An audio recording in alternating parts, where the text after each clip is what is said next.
প্রাথমিক বৃত্তি প্রস্তুতির বাংলার কিন্তু প্রতিটা ক্লাস চলছে শুরু থেকে। আশা করি তোমরা শুরু থেকে প্রতিটা ক্লাস অ্যাটেন্ড করছো। সাথে আছে আমি তোমাদের অর্ক স্যার, এবং আজকে আমরা পড়ব পাঠ 5 ঠিক আছে কবিতাটা। এই কবিতাটা লিখেছেন সুকুমার বড়ুয়া। সুকুমার বড়ুয়ার অনেকগুলো কবিতা তোমরা এর আগের ক্লাসগুলোতে পড়তে পারো। আমরা ছোটোবেলা থেকে অনেকগুলো কবিতাই আসলে পড়ে ফেলেছি, এবং বাচ্চাদের জন্য খুবই সুইটেবল একজন কবি ছিলেন সুকুমার বড়ুয়া। দেখো, খুব মজার মজার কবিতা তিনি লিখেছেন। আজকের কবিতাটা আমরা খুবই চিলিংভাবে পড়ে ফেলবো, কোনো সমস্যা নাই। এইটা ওই কবিতাটার মতো কঠিন না। তিনজন মাঝির যে কবিতাটা দূরের পাল্লা, সত্যেন্দ্রনাথ দত্তের, ওই কবিতাটার মতো অত ঝামেলার না। এটা খুবই সহজে বুঝবে, তবে এইটার ইন্টারনাল মিনিংটা তোমাকে বুঝতে হবে, এই কবিতাটার শিক্ষা তোমাকে নিতে হবে। ওইটা আমরা তো আলোচনা করবই। প্রথমেই আমাদের গ্রাউন্ড রুল অনুযায়ী আমরা চলে যাব। আমরা যখন কোনো একটা টপিক পড়ি, আমি আবার প্রতি ক্লাসেই বলি, আবার বলছি, টপিক পড়ার আগে প্রথমেই আমরা শব্দার্থগুলো আগে দেখে নিই, তাই না? শব্দার্থগুলো দেখো, দেখে নিলে দেখতে পাবে টলটলে শব্দ একটা আছে। টলটলে শব্দটা এই কবিতায় ইউজ হয়েছে স্বচ্ছ তরল, ঠিক আছে? টলটলে পানি বলি না আমরা, স্বচ্ছ তরল অর্থে টলটলে আমরা ইউজ করেছি। তারপরে দেখো মেহমান। মেহমান শব্দটার সাথে তোমরা অনেকেই পরিচিত। মেহমান মানে হলো অতিথি বা গেস্ট, বাসায় আসে যখন আমরা বলি মেহমান এসেছে, তাই না? তারপরে দেখো রেশন। রেশন পাওয়া, এইরকম একটা শব্দ তুমি প্রায় প্রায় শুনে থাকো। রেশন মানে কম মূল্যে পণ্য বিক্রয়ের ব্যবস্থা, অর্থাৎ তুমি সেটা পাচ্ছ বা কিনতেছো, বাট বাজার মূল্যের অনেক কমে, বা তুমি একটা সুবিধা পাচ্ছ বেসিক্যালি, ঠিক আছে? আমাদের পুলিশ অফিসার বা আর্মি অফিসার বা সেনাবাহিনীর মানুষজন, ওনারা কিন্তু রেশন সিস্টেমের মধ্যে অন্তর্গত, বা তারা একটা রেশন সিস্টেমের মানে দাবিদার, বা তারা পায়। তারপরে দেখো লিক। এই লিকটা হলো ইংলিশ শব্দ, LEAK। লিক করা মানে কি? ছিদ্র, বা ছাদ লিক করে, তাই না? বৃষ্টির দিনে ছাদ লিক করে কি? পানি পড়ে। এরকম লিক শব্দটার অর্থ ছিদ্র অর্থে ব্যবহার করা হয়েছে। তারপরে দেখো শিক। আমরা জানালার মাঝে যে রড দেখতে পাই, এগুলো কিন্তু শিক বলা হয়, জানালার শিক বলা হয়। লোহার কাঠি অর্থে শিক ব্যবহৃত হয়েছে। এখন আমরা শুরু করবো আমাদের প্রথম কবিতা। দেখো কি ছবি দেখতে পাচ্ছি। ছবিতে দেখতে পাচ্ছি একজন লোক বসে আছে, সামনে খাবার দাবার একটু, আর এইদিকে চিন্তিত মানুষ, সে হইল কিছু একটা বলতেছে। কি বলতেছে চলো দেখি। সুকুমার বড়ুয়া এভাবে কবিতাটা শুরু করেছেন যে, অসময়ে মেহমান ঘরে ঢুকে বসে যান। আচ্ছা, ইন্টারেস্টিং। দেখো, অসময়ে মেহমান মানে মেহমান কখন এসেছে? অসময় বা অড সময়ে এসেছে, তাই না? তারপরে দেখো ঘরে ঢুকে বসে যান, ঘরে এসে বসে পড়লো। বোঝালাম ঝামেলার যতগুলো দিক আছে।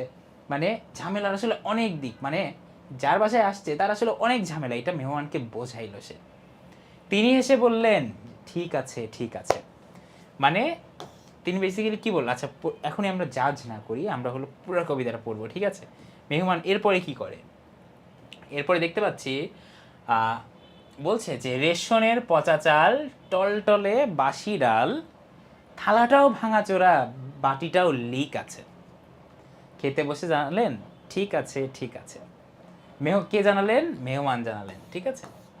তারপরে দেখো বলছে যে, মেঘ দেখে মেহমান চাইলেন ছাতা খান, দেখালাম ছাতাটার শুধু কটা শিক আছে। মানে শুধু দেখো কয়েকটা লোহার কাঠি আছে, বা যে ছাতার যে যে রডগুলো থাকে, ওই টাইপ জিনিসগুলো আছে, ছাতাটা নাই। মেইনলি কথা, কোনো কাজে দিবে না। তবু তিনি বললেন ঠিক আছে ঠিক আছে। এখানে খুব ইন্টারেস্টিং পার্ট হইল, মেহমান হওয়ার মধ্যে একটা বিষয় আছে। আমরা যখন কারো বাসায় মেহমান হয়ে যাই, আমি কিন্তু চাইলেই যে কোনো একটা সিলি বিষয় বা যে কোনো বড় বিষয় হইলেও কোথাও অভিযোগ করা বা অবজেকশন দেওয়া, এইটা এমন কেন, এটা কেন ভালো হয় না, এই খাবারটা টেস্ট হয় না কেন, এরকম কিন্তু কোনো মানে আমাদের ভদ্রতার লক্ষণ না। আমরা যখন কারো বাসায় গেস্ট হিসেবে যাই, আসলে সে যতটুকু করতে পারতেছে আমাদের জন্য, এটাই আসলে অনেক। এটা নিয়ে কোনো কমেন্ট করা উচিত না, বরং তুমি যতটুকু পাচ্ছ বা যতটুকু তোমার জন্য করা হচ্ছে, এইটুকু তুমি তাকে ধন্যবাদ জানানো উচিত, ঠিক আছে? মানে এখানে কিন্তু অনেক প্রবলেম ছিল। দেখো, টলটলে বাসি ডাল, রেশনের পচা চাল, ঠিক আছে?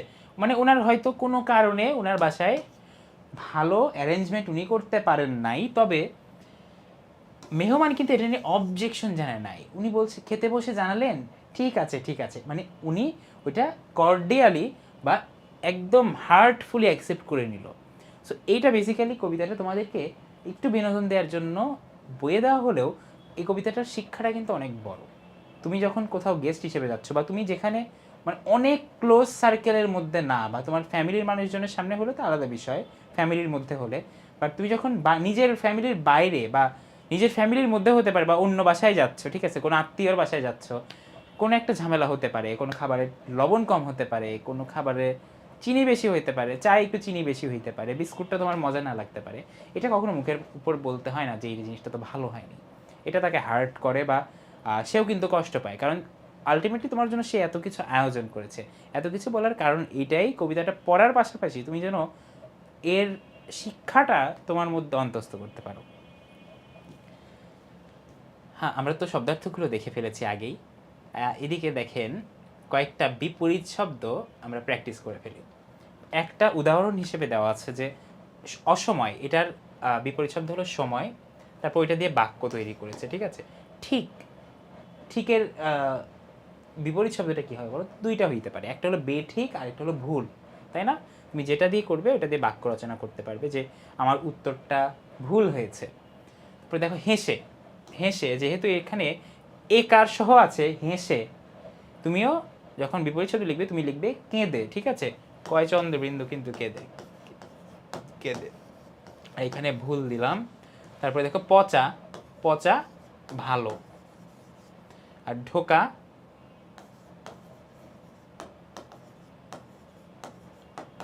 ঢোকা বের হওয়া, ঠিক আছে।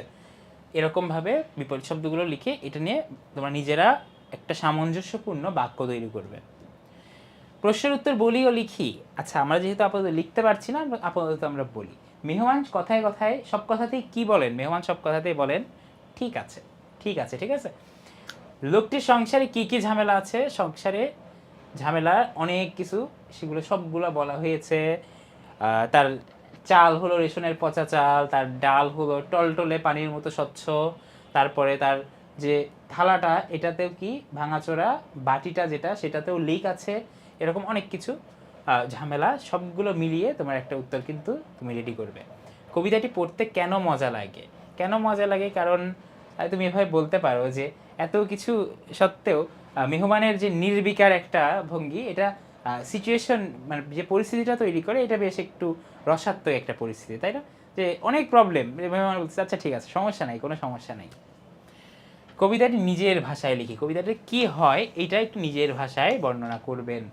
কবিতাটি বেসিক্যালি মেহমান বাসায় আসছে এবং অনেক প্রবলেম থাকা, অনেক ঝয় ঝামেলা সমস্যা থাকা সত্ত্বেও মেহমান সব কিছু মেনে নিচ্ছে। ইভেন সে যখন চলে যাওয়ার সময় বৃষ্টি আসতে লাগছে, তখন সে ছাতা চাইলে তখন দেখলো ছাতাতেও অনেক সমস্যা, ছাতাতে শুধু শিকগুলো বাকি আছে, এতেও তিনি বললেন ঠিক আছে, ঠিক আছে। এই যে এই বিষয়গুলো একটু খুব কেয়ারফুলি দেখবে। আসলে কবিতাটা ভালো মতো পড়লে তুমি সব কিছুই লিখতে পারবা। ওকে, এদিকে একটি বাক্য ভেঙে দুটি বাক্য বানাই। এটা বেসিক্যালি কবিতার সাথে রিলেটেড কিছু না। যেমন এখানে দেখা যাচ্ছে আমি মাঠে গিয়ে দেখলাম সবাই খেলছে, এই বাক্যটা ভেঙে দুইটা বানালে কেমন হবে? আমি মাঠে গেলাম, দেখলাম সবাই খেলছে। আমি এতবার বোঝানোর পরেও তিনি আমার কথা শুনলেন না। আমি এতবার বোঝালাম কিন্তু তিনি আমার কথা শুনলেন না। এভাবে, ঠিক আছে, এভাবে কিন্তু দুই ভাগ করা যাবে। তিনি ঘরে ঢুকে কিছু খেতে চাইলেন, তিনি ঘরে ঢুকলেন এবং কিছু খেতে চাইলেন। আমার কথা না শুনে তিনি চলে গেলেন, তিনি আমার কথা শুনলেন না এবং তিনি চলে গেলেন। তিনি খেতে বসে জানালেন সব ঠিক আছে, তিনি খেতে বসলেন এবং জানালেন সব ঠিক আছে। এই যে দুই ভাগে ভাগ করে ফেললাম, তাই না? প্রশ্ন, দুঃখ, অনুরোধ, আদেশ, ইচ্ছা কোন ভাব বোঝাচ্ছে লিখি। এটা খুব গুরুত্বপূর্ণ, কারণ তুমি যখন বাংলা ব্যাকরণের সেন্টেন্সের বা বাক্যের প্রকারভেদ পড়বে তখন কিন্তু তোমার এই যে প্রশ্ন, দুঃখ, অনুরোধ, আদেশ, ইচ্ছা এগুলো চিনতে হবে বা আইডেন্টিফাই করতে হবে। এভাবে সংসার আর চলে না, ঠিক আছে। এখানে কি বোঝাচ্ছে বলেন? এভাবে সংসার আর চলে না, এটাতে দুঃখ বোঝাচ্ছে। আমাকে একটা কলম দাও, এটা কি?